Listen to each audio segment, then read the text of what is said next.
Hello! In this video, we will talk about respiratory system. The system consists of various parts, from the upper and lower airways, starting at the nose and ending in the lungs. And it specializes in gas exchange through inspiration and expiration mechanisms.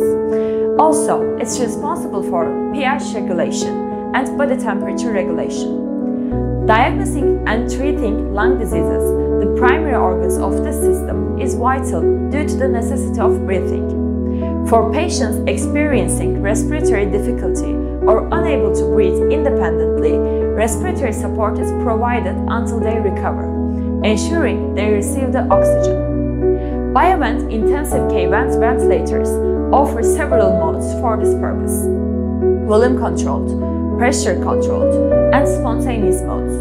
The selection of these modes is based on the patient's clinical condition, and it must be done under doctor supervision. Thank you.